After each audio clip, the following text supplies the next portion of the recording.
here we estimate the dentition in relation to the face.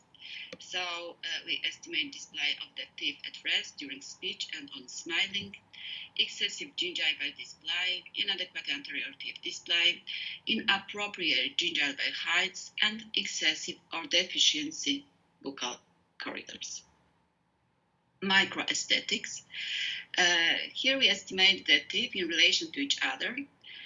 So we estimate the proportion in height and width, gingival shape and contour, connectors and embrasures, like triangular holes, and tooth shape and color. So now we will talk about macroaesthetic, and as you know, last time we talked about patient examination. So we estimate this from frontal view and from profile. The rule of parts. We can divide the patient face into three parts: forehead part, nasal part, and maxillary part. First part starts from the forehead hairline to the brow, next from the brow to the base of the nose, and next finish at the edge of the chin. And these three parts should be equal. In fact, the lower part could be a little longer. And then we also estimate this face that is a proportional face. The lower part of the face we can divide by one line which goes through the stomium point. Stomium point is here. This is the point where connect the upper and lower lips. And this line divides the lower part of the face into two parts. The upper part is 1/3 and the lower part should be 2/3. The rule of fifths. Here we have 6 lines which divide the patient, which divide the face into 5 equal parts. The both lines goes through the external part of the ears to outer corner of the eyes. Next, from outer corner of the eyes to inner corner of the eyes, this is the next part, and the part which is in the middle of the face, the line goes through inner corner of the eyes. And as you see, in this middle part should be the nose and the chin. We can also add 2 additional lines. These lines goes through inner part of the papilla, as you see here, and between these 2 lines should be mouth, the width of the mouth. Now bilateral symmetry. We talk about this, that during patient examination, we should imagine the line which goes through the points like glabella, nasion, subnasale, labral superior, inferior, and pogonian. And we should imagine this line. This line divides the patient face into 2 parts. These parts should be almost symmetrical, because we don't observe perfectly symmetrical faces. And here you have 2 stars, very famous, like Uma Thurman and George Clooney. In the middle is their real face. On the right and the left side, you can see the face which we divide on the left and the right part, and then we connect both right part and both left part. And in fact, the most attractive is the face which is in the middle. So this is the real face, a little asymmetrical face.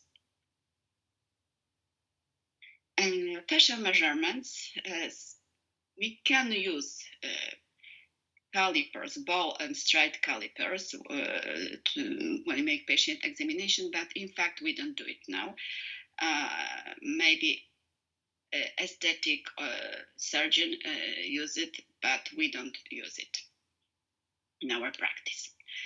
Profile analysis. Also we talk about the patient profile, and I hope that you remember that we can distinguish 3 types of patient profile: straight, convex, and concave. And to create the upper line, we use 2 points, glabella and usually subnasal point.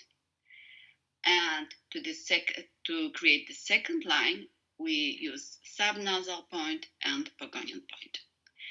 A convex profile is typical for skeletal class 2. Skeletal class 2 is situation when the lower jaw has distal position to upper one. Here we have straight profile. Straight profile we recognize when the patient has skeletal class 1. So in this situation, the position of upper and lower jaw is correct to each other. And next, concave profile, as you see here, is typical for skeletal class 3. In skeletal class 3, the lower jaw has forward position to upper one. Nasolabial angle. Nasolabial angle is angle between the bases of the nose and between the upper lips. Here we have 2 points, subnasal and columella.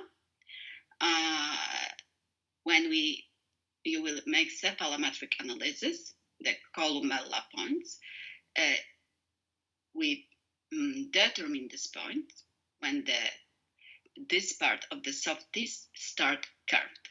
So this is the line when we should put the columella point.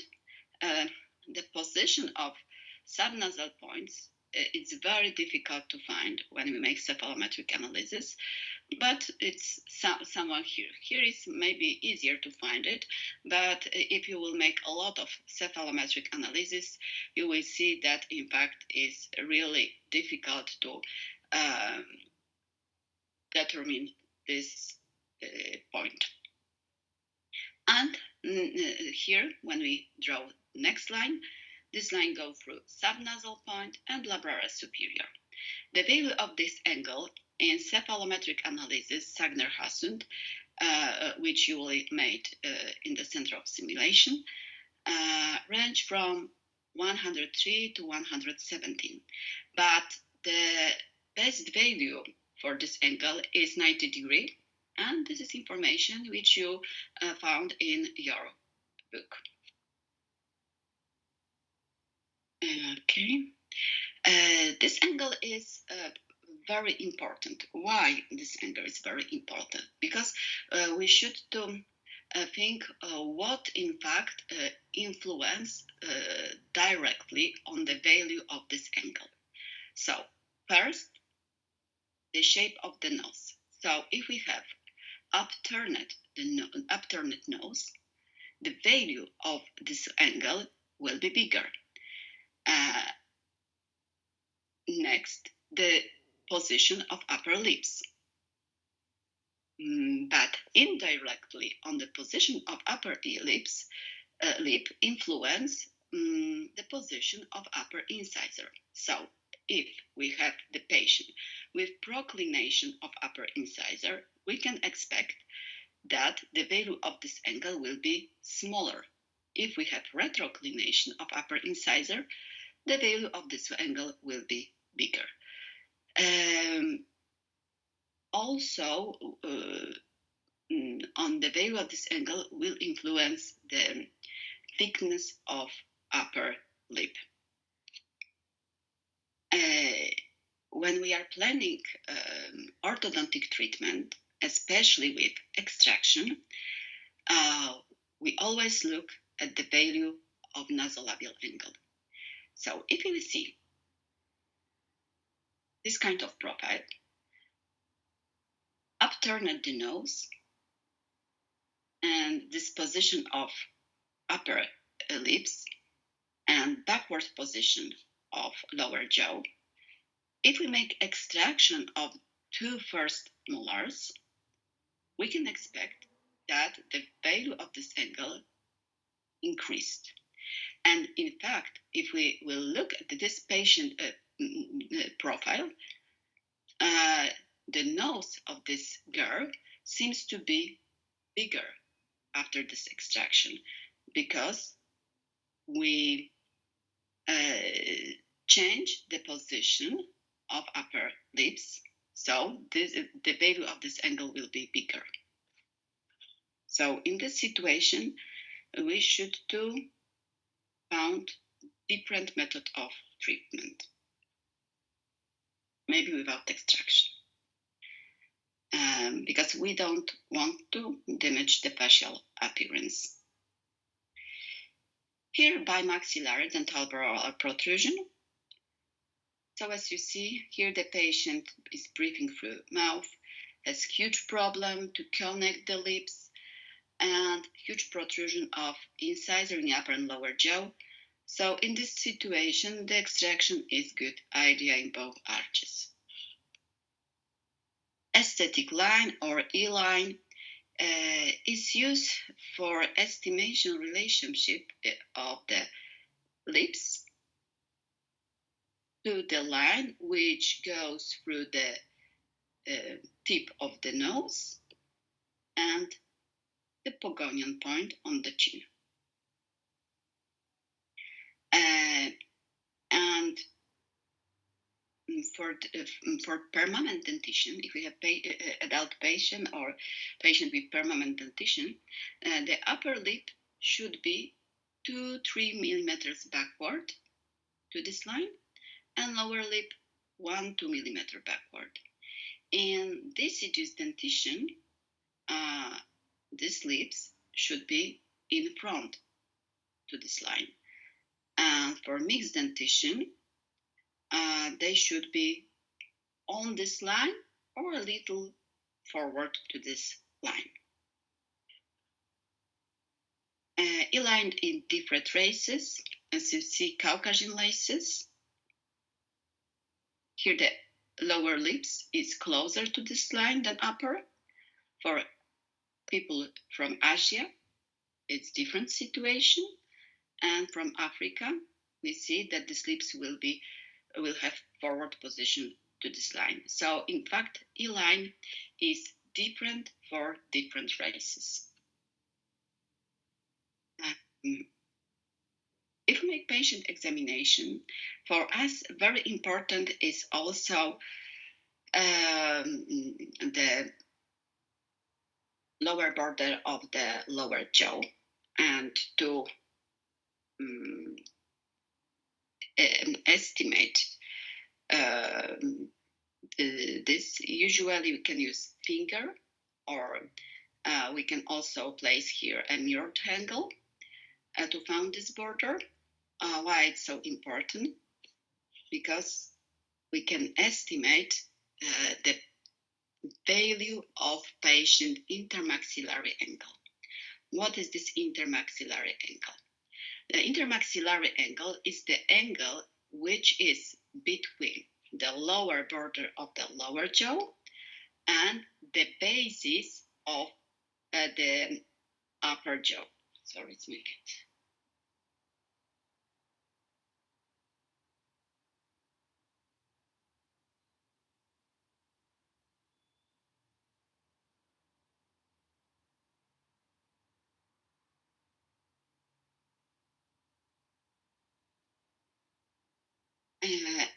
And as you see here, we have the patient, and this will be this intermaxillary angle here for normal patient. For the patient with smaller value of this angle, we will observe that the lower part of the face is shorter. what can we see more? That this patient will have prominent chin and very deep mentolabial sulcus, as you see here. The next patient the patient has huge intermaxillary angle, and what you can see here, that this woman has a problem with incompetent lips. She couldn't close the mouth. We almost don't see the chin because we observe huge backward rotation of lower jaw. And mentolabial sulcus, here it looks almost good, but if we ask this patient to connect the lips together, we see that this sulcus is very shallow. So this is also typical for high angle patient. Low angle patient, high angle patient.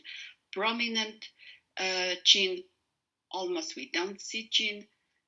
Deep mentolabial sulcus, shallow sulcus. Okay, and as you see in the situation, the lower part of the face shorter, here much more longer. Mini aesthetic. First, if we make patient examination, we estimate symmetry of upper arch, the midline of upper arch,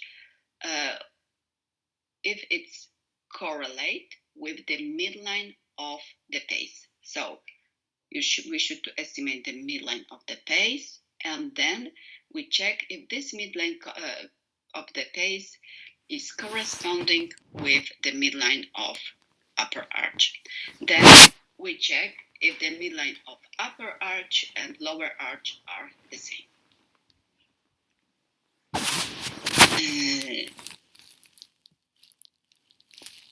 What we should also estimate, we should estimate what amount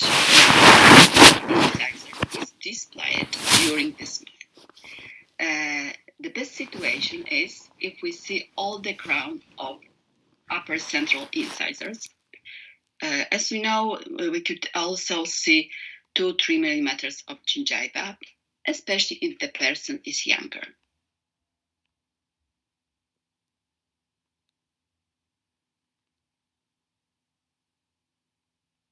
And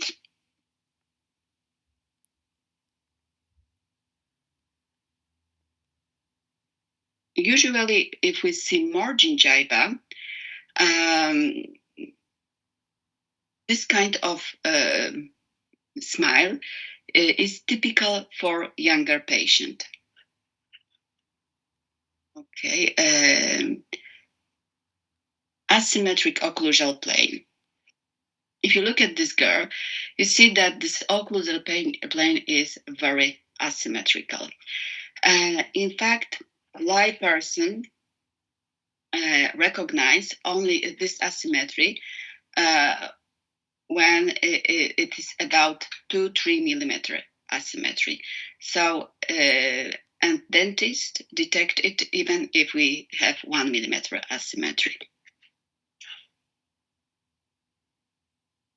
Now, smile analysis. So, amount of incisor and gingival display, transverse dimension of the smile relative to the upper arch and the smile arc.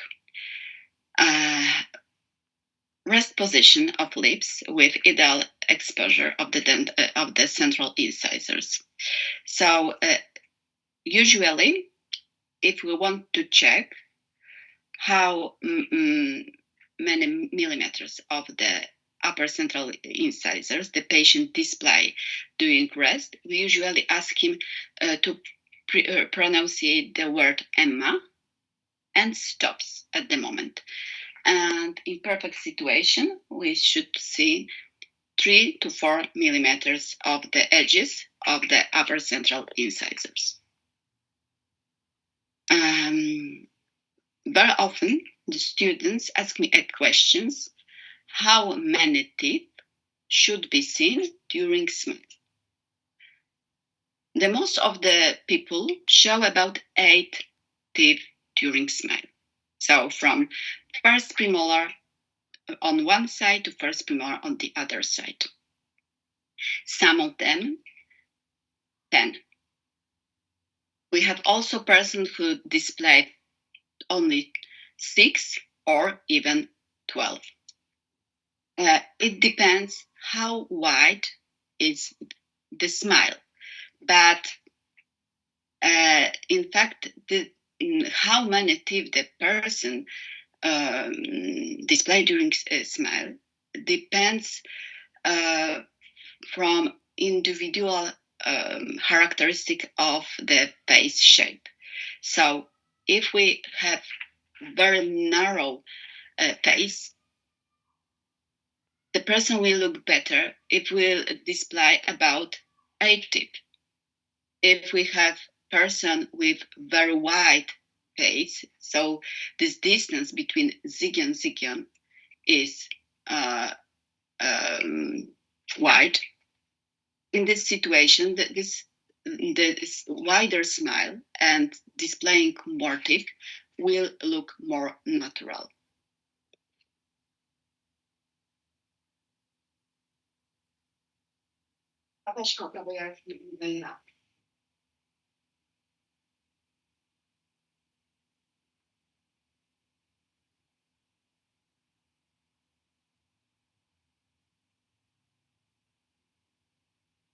Okay, we have also two kinds of smile. First is paused smile. Sorry, here is a mistake. I see. Here is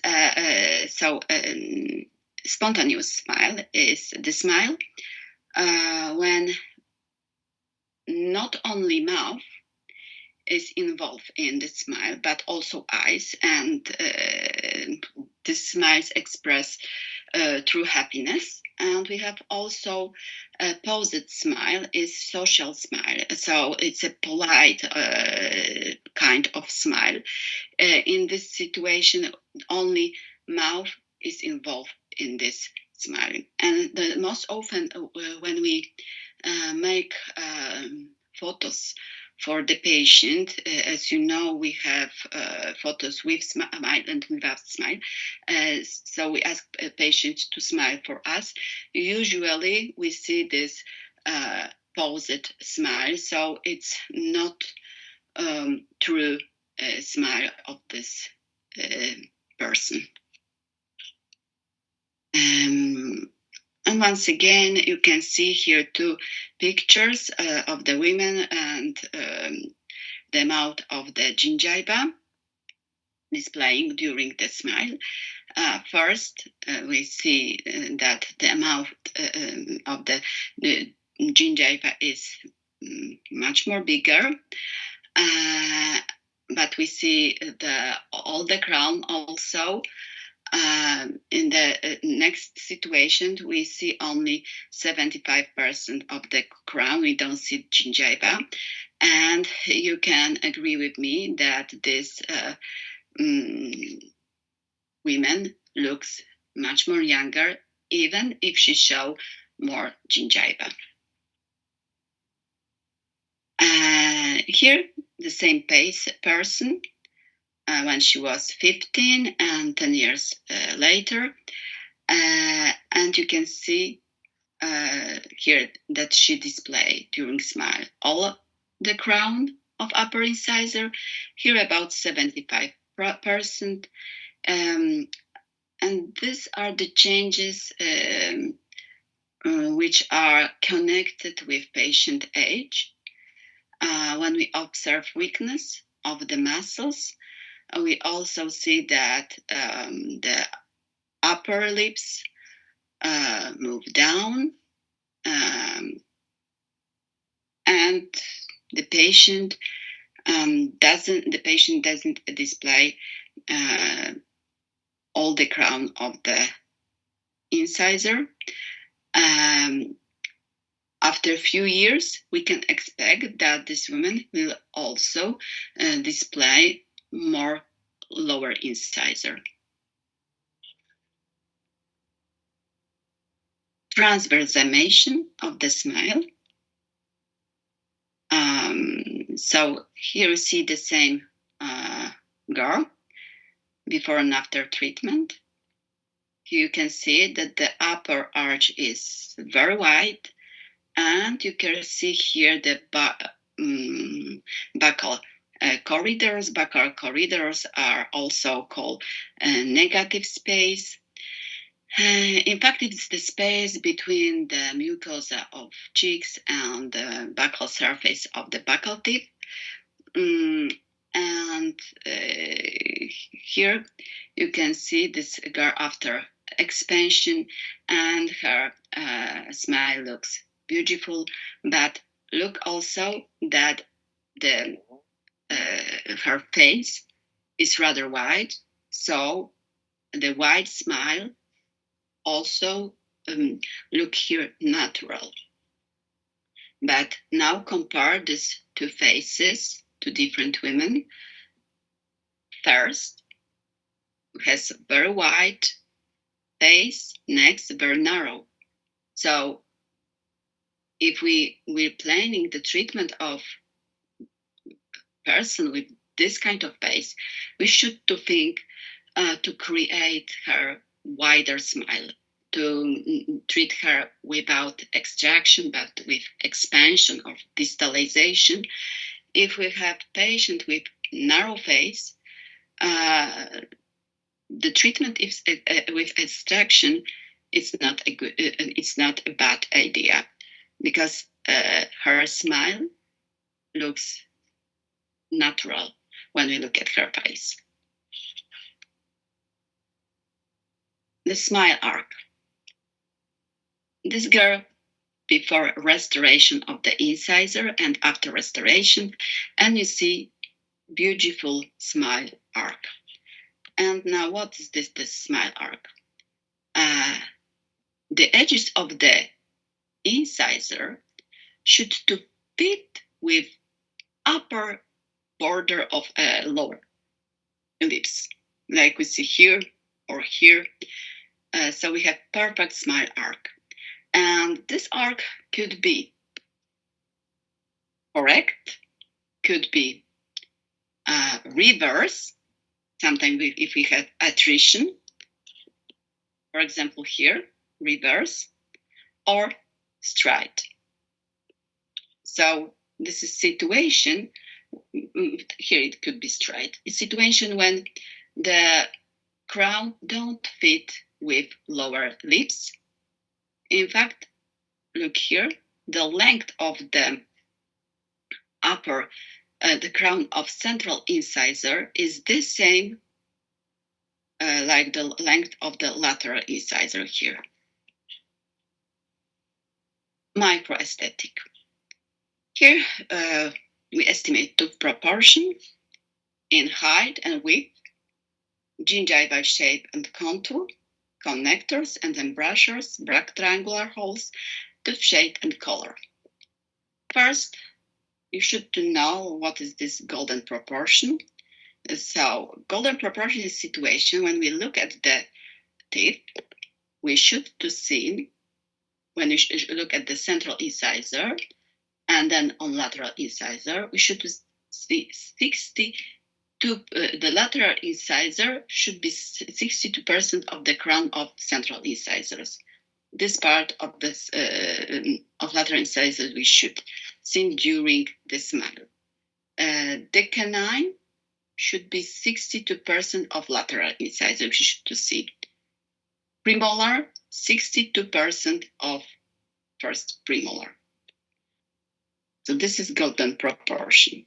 Now, the height and width relationship. So if we look at the crown of the central incisors, the width of the tooth should be about 80% of this height. If you look here on the central incisors, they are almost squared.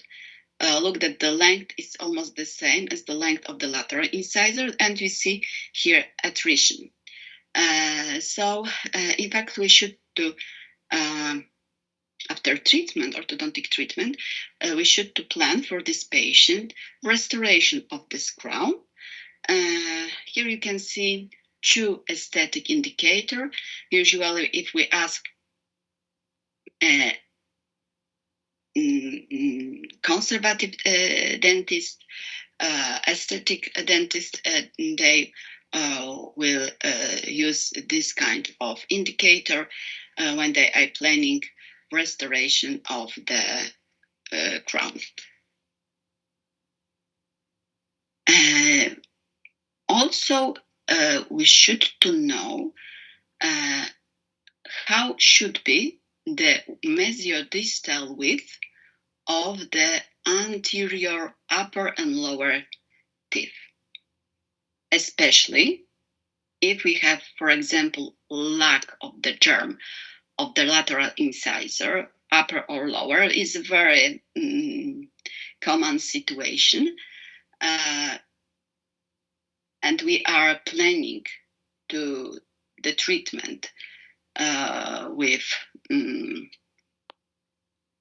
when we are planning the treatment, when we can make this space, we should know how many space we need for this kind of tooth or teeth. Okay, so as you see here, if we know the mesiodistal width of the central incisor, lateral incisor should be 2 millimeters smaller, and canine 1 millimeter smaller than central incisor mesiodistal width.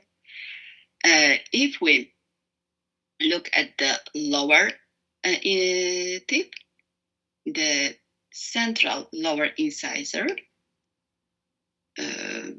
should be smaller. We should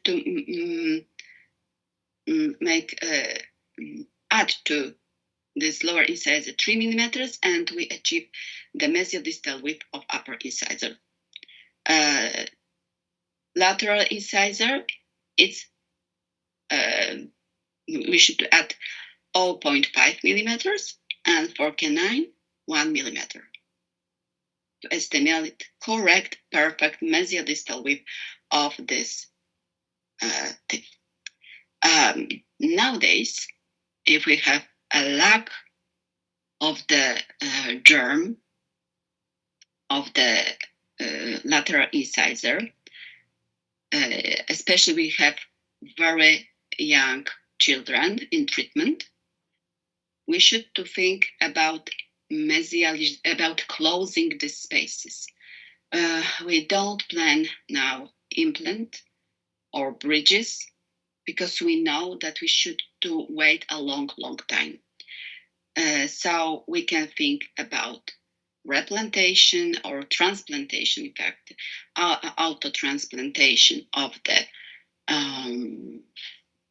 germ of premolars in the place of lateral incisor, or we can think about mesialization of the neighbor teeth, so canine, into the place of lateral incisor. But for this kind of treatment, we should to think about the treatment with microscrew. Its benefit system will give for us this possibility, and in this method of treatment, we use appliance which is connected with the palatal bone by microscrew. Now, gingival height, shape, and contour. The contour of the gingiva over maxillary central incisors and canine is half ellipse. So it's the same. And with the zenith, you can see this is this blue point, is a little distal to the midline of this tooth. And lateral incisor has different shape of the contour, is half circle, with zenith at the midline of this tooth. And if you see at on the level of gingiva, we also see that the level is different for the central incisor, lateral incisor, and the canine. Very often, when we finish orthodontic treatment, the level of the gingiva is incorrect. And we can change it. We can ask the patient to go for recontouring of the gingiva with laser. But very often, we also, when we change the position of the crown, we can create the level of the gingiva. For example, if you look at this tooth, if we make intrusion of this crown, what does mean intrusion? When we push these incisors into the bone, what we will observe that this part of the crown will be shorter here, but the crown goes here also with gingiva. So the level of the gingiva will be here. If we make intrusion, for example, for 1 millimeter, we change the level of the gingiva also. So sometimes we can treat the patient in this way, especially if the patient has a very thin biotype of the gingiva, and we couldn't ask periodontist for recontouring. So in this situation, we can make intrusion of the crown. We change the level of gingiva, and then we can think about restoration of this crown with the composite, especially in situation when we see attrition of this central incisor, and we are planning to make restoration. The connector points of the maxillary teeth move gingiva from the central incisors to the premolars. For us, it's very important that the embrasures here, you see embrasures, should be completely filled with the gingiva. It looks aesthetical. But if we treat adult patient with huge crowding, very often we observe earlier, before orthodontic treatment, that this papilla is destroyed. For example, by flossing even. So we couldn't expect that after orthodontic treatment, the gingiva will fill completely this embrasure. Usually, we could have here black holes. Okay, so once again, connector, here embrasures points, embrasure parts here and here. This part should be filled with papilla. And okay, and here you will see buccal corridors in this part. Okay, so also black triangles we can expect when the patient, the shape of the crown of the upper incisor or lower incisor is triangular. So in this situation, we will see black triangles. If it's possible, we can make stripping. You see, here we see that the crown of the upper and lower incisors is triangular. After finishing the treatment, we have not surface contact. There is a contact in one point, and this is triangular shape. So we can think about recontouring of this crown. We can make stripping. What is it, stripping?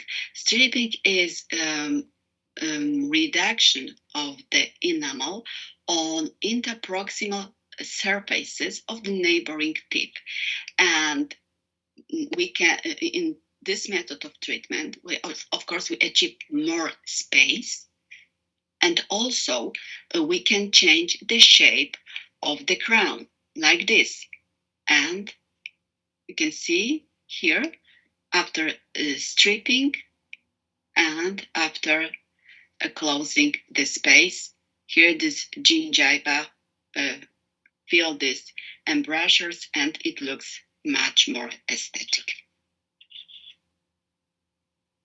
And tooth color, as you know, tooth color is also very important, and we should also think about this when we are finishing the orthodontic treatment of the patient.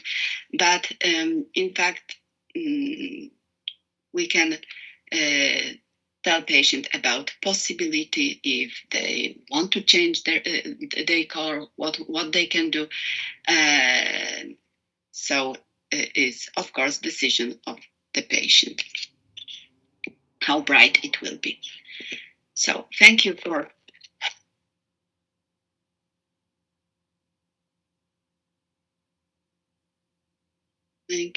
attention. We'll make once again. I will make the list.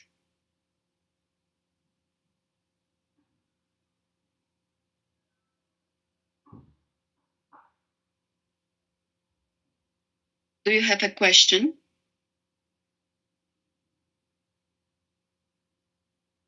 No.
Okay, so thank you for today.